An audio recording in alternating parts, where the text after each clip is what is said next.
വെടിനിർത്തൽ ചർച്ചകൾ പുരോഗമിക്കുന്നതിനിടയിലും യുക്രൈനിൽ ശക്തമായ ആക്രമണവുമായി മുന്നോട്ടു പോവുകയാണ് റഷ്യ. കഴിഞ്ഞ രാത്രിയിൽ യുക്രൈൻ പ്രസിഡന്റ് സെലൻസ്കിയുടെ ജന്മനാട്ടിലാണ് റഷ്യ കനത്ത ആക്രമണം നടത്തിയത്. ക്രിവി റിഹിനെ ലക്ഷ്യമിട്ടാണ് റഷ്യ ബാലിസ്റ്റിക് മിസൈലുകൾ പായിച്ചത്. ആക്രമണത്തിൽ 4 പേർ കൊല്ലപ്പെടുകയും 17 പേർക്ക് പരിക്കേൽക്കുകയും ചെയ്തു.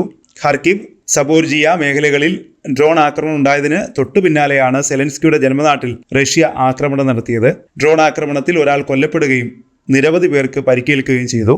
സിവിലിയൻ കേന്ദ്രങ്ങൾക്ക് നേരെയാണ് റഷ്യ ആക്രമണം നടത്തിയതെന്ന് ക്രിവി റിഹ് സൈനിക അധികൃതർ അറിയിച്ചു. ആക്രമണത്തെ തുടർന്ന് തീപിടുത്തമുണ്ടായി. രക്ഷാപ്രവർത്തനം പുരോഗമിക്കുകയാണെന്നും മാധ്യമ റിപ്പോർട്ടുകൾ പറയുന്നുണ്ട്.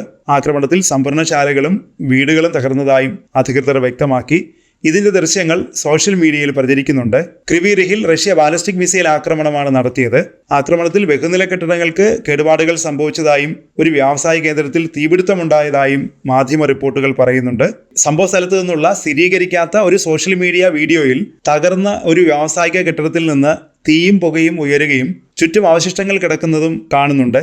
രാത്രി 9:45 ആരംഭിച്ച് 1 മണിക്കൂറുകളോളം നഗരത്തിൽ ആക്രമണം നടത്തിയതായി ഖാർക്കിവ് റീജിയണൽ പ്രോസിക്യൂട്ടർ ഓഫീസ് അറിയിച്ചു. കീവ്സ്കി ജില്ലയിൽ ഏകദേശം 14 ആക്രമണങ്ങൾ നടത്തിയതായി അധികൃതർ വ്യക്തമാക്കി. ഒരാഴ്ചയ്ക്കുള്ളിൽ നഗരത്തിനെതിരായി നടത്തിയ 5ാമത്തെ വലിയ ആക്രമണമാണിത്. നാശനഷ്ടങ്ങളിൽ ഭൂരിഭാഗവും ഒരു വ്യാവസായിക മേഖലയിലാണ് ഉണ്ടായത്. എന്നാൽ 2 ആക്രമണങ്ങൾ റെസിഡൻഷ്യൽ ഏരിയയെ ബാധിച്ചു.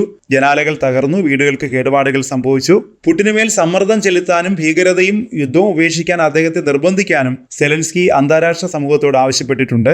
ക്രിവി റിഹിലിനെ ലക്ഷ്യമിട്ട് റഷ്യ മിസൈൽ ആക്രമണം നടത്തിയതായി സെലൻസ്കി പറഞ്ഞു. കൊല്ലപ്പെട്ടവരെല്ലാം സാധാരണക്കാരായിരുന്നു. അവരുടെ കുടുംബങ്ങൾക്കും സുഹൃത്തുക്കൾക്കും എന്റെ അനുശോചനം സെലൻസ്കി സോഷ്യൽ മീഡിയയിൽ കുറിച്ചു.